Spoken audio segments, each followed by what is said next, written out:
வணக்கம். நியூஸ் 18 தமிழ்நாடு செய்திகளை வழங்குவது நான் மோனிஷா சிவமுருகன். தற்போதைய நேரத்திற்கான தலைப்புச் செய்திகளை பார்க்கலாம். கேரளாவின் வயநாட்டில் நிலச்சரிவில் சிக்கி உயிரிழந்தோர் எண்ணிக்கை 90ஆக அதிகரிப்பு. காயங்களுடன் மீட்கப்பட்ட 116 பேருக்கு மருத்துவமனைகளில் சிகிச்சை.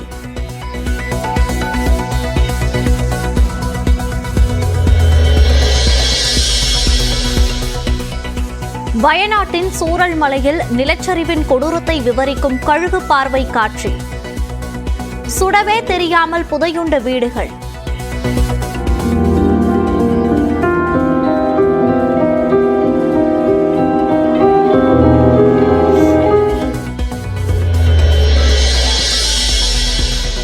வயநாட்டில் பல்வேறு இடங்களில் மூழ்கி கடக்கும் சடலங்களை மீட்கும் பணிகள் தீவிரம். கிரேன்களில் கட்டி உடல்களை மீட்கும் ராணுவத்தினர் மற்றும் பேரிடர் மீட்பு படையினர்.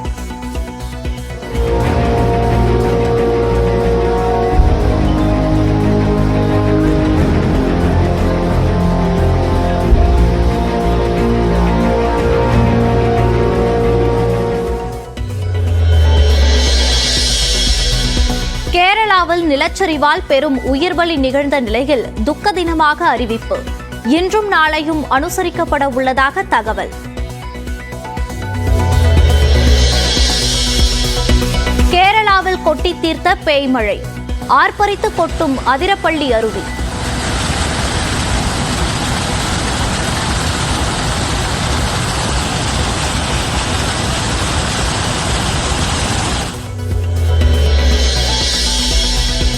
கேரளாவில் பேரிடர் பாதிப்புக்கு பின் கோரமாக காட்சியளிக்கும் சூரல் மலை. இயற்கை எழில் கொஞ்சும் பகுதி அலங்கோலமானதை விவரிக்கும் காட்சிகள்.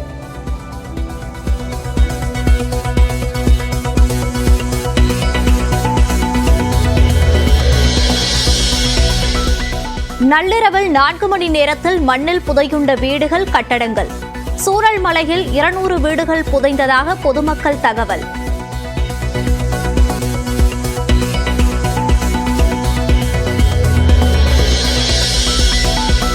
முண்டக்கை பகுதியில் நிலச்சரிவால் சேற்றில் புதைந்தவர்கள்.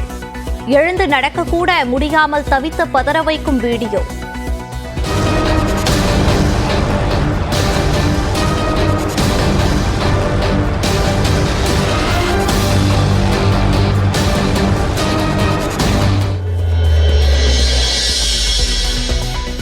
கேரளாவில் கடுமையான நிலச்சரிவு ஏற்பட்டுள்ள நிலையில் முதலமைச்சர் பினராயி விஜயனுடன் பிரதமர் மோடி பேச்சு.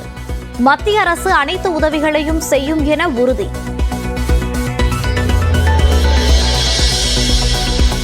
நிலச்சரிவால் பாதிக்கப்பட்ட கேரளாவிற்கு 5 கோடி ரூபாய் நிவாரணம் அறிவித்த முதலமைச்சர் மு.க.ஸ்டாலின்.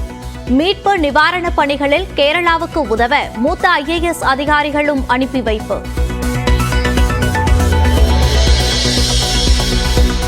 நிலச்சரிவால் பாதிக்கப்பட்ட வயநாட்டிற்கு செல்கிறார் ராகுல் காந்தி. நிவாரணம் உள்ளிட்ட அனைத்து விதமான உதவிகளையும் மத்திய அரசு செய்ய வேண்டும் என மக்களவையில் பேச்சு.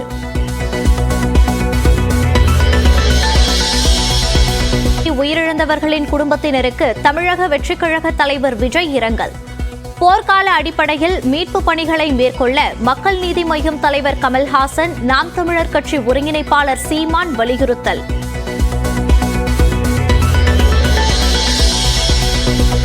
வயநாட்டுக்கு தமிழ்நாட்டை சேர்ந்தவர்கள் சுற்றுலா சென்றிருந்தால் தகவல் அறிய உதவி எண் 1070 என்ற எண்ணை தொடர்பு கொள்ளலாம் என தமிழ்நாடு அரசு அறிவிப்பு.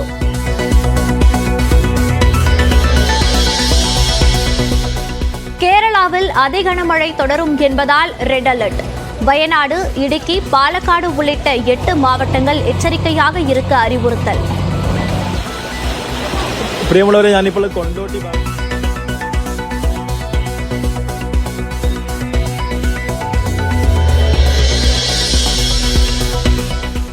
பாரிஸ் ஒலிம்பிக்கில் 2வது பதக்கத்தை கைப்பற்றியது இந்தியா. 10 மீட்டர் ஏர் பிஸ்டல் பிரிவில் வெண்கலம் பதக்கம் வென்று மனுபாக்கர், சரப்ஜோத் சிங் இணை அசத்தல்.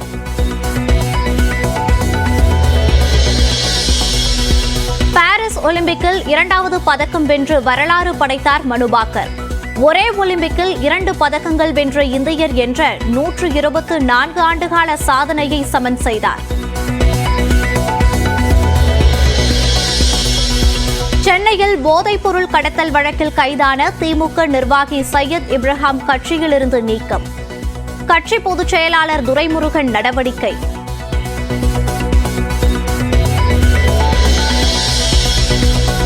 சென்னையில் சுகாதாரத்துறை இயக்குநர் அலுவலகத்தை முற்றுகையிட முயன்ற மக்களை தேடி மருத்துவ திட்ட ஊழியர்கள் கைது. ஊதிய உயர்வு உள்ளிட்ட கோரிக்கைகளை வலியுறுத்தி போராட்டம்.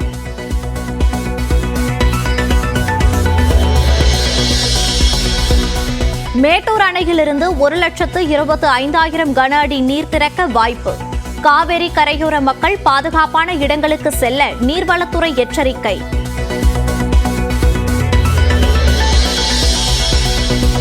மேட்டூர் அணையிலிருந்து கிழக்கு மற்றும் மேற்கு கால்வாய்களில் இன்று முதல் பாசனத்துக்கு தண்ணீர் திறக்க முதலமைச்சர் மு.க.ஸ்டாலின் உத்தரவு.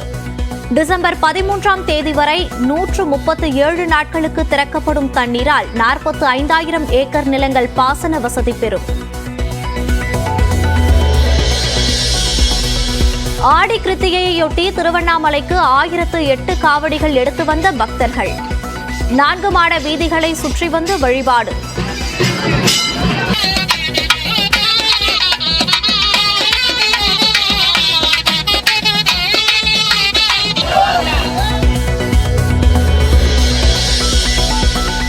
நீலகிரி கோவையில் இன்று அதி கனமழை பெய்ய வாய்ப்பு. தென்காசி தேனியில் கனமழை பெய்யும் என வானிலை ஆய்வு மையம் கணிப்பு.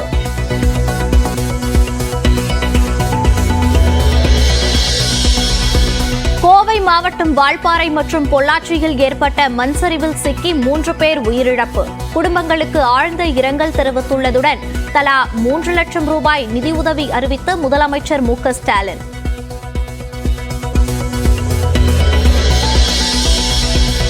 கடலூர் அருகே வடலூரில் பயிற்சியின் போது ஈட்டி பாய்ந்ததில் மூளைச்சாவு அடைந்த 10ஆம் வகுப்பு மாணவன் உயிரிழப்பு. போதிய பாதுகாப்பு இல்லாமல் பயிற்சி அளித்தது தொடர்பாக பள்ளி தாளாளர் மற்றும் ஆசிரியர்களிடம் போலீசார் விசாரணை.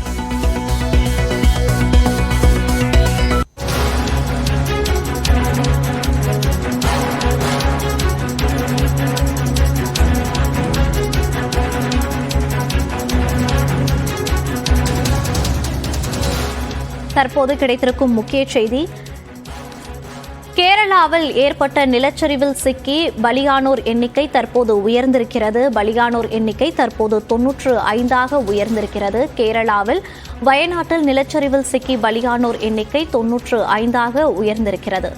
தோண்ட சடலங்கள் இருப்பதால் பலி எண்ணிக்கை உயரும் என அச்சம் தெரிவிக்கப்பட்டுள்ளது.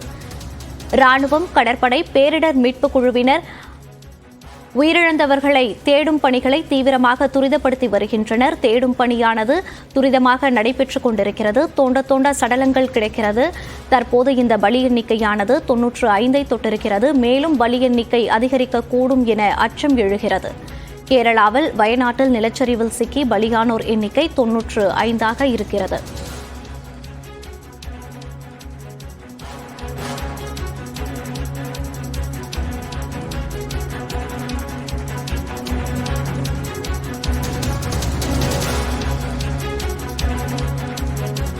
இது குறித்த கூடுதல் தகவல்களோடு இணைகிறார் நமது செய்தியாளர் பாலவேல். வணக்கம் பாலவேல், விவரங்களை பதிவு பண்ணலாம். மோனிஷா, கேரள மாநிலம் வயநாட்டில் ஏற்பட்டிருக்கக்கூடிய கடுமையான நிலச்சரிவில் தற்போது ஏராளமானோர் சிக்கியிருக்கிறார்கள். அங்கு மீட்பு பணி துரிதகதியில் முடுக்கிவிடப்பட்டிருக்கிறது. ராணுவம், கடற்படை உள்ளிட்ட பல்வேறு துறை சார்ந்தவர்கள் அங்கு மீட்பு பணியில் ஈடுபட்டிருக்கக்கூடிய நிலையில தோண்ட சடலங்கள் எடுக்கப்பட்டு கொண்டே இருக்கிறது. அந்த அதிர்ச்சியான இந்த காட்சிகளை நாம தொடர்ச்சியா பார்த்துக்கிட்டே இருக்கிறோம். இதுவரை நிலச்சரிவில் சிக்கி 84 பேர் உயிரிழந்திருக்கிறார்கள். அந்த பலி எண்ணிக்கை தற்போது 95ஆக உயர்ந்திருக்கிறது. இந்த சூழல்ல தற்போது அந்த நிலச்சரிவு ஏற்பட்டிருக்கக்கூடிய பகுதிகளில் மீட்பு பணி தொடர்ந்து நடைபெற்றுக் கொண்டிருக்கிறது. கிரேன் மூலமாக கயிறு கட்டி அங்கு மண்ணில் புதையுண்டு இருக்கக்கூடிய சடலங்களை அங்கு மீட்பு குழுவினர் மீட்டு வருகிறார்கள். தயார் நிலையில் ஆம்புலன்ஸ் வைக்கப்பட்டு உடனடியாக அங்கிருந்து சடலங்கள் எடுத்துச் செல்லப்படக்கூடிய காட்சிகளையும் நாம் பார்த்துக் கொண்டிருக்கிறோம். ராணுவம், கடற்படை மற்றும் பேரிடர் மீட்பு குழுவினர் உள்ளிட்ட பல்வேறு குழுக்கள் தற்போது இந்த மீட்பு பணியில் ஈடுபட்டிருக்கிறார்கள்.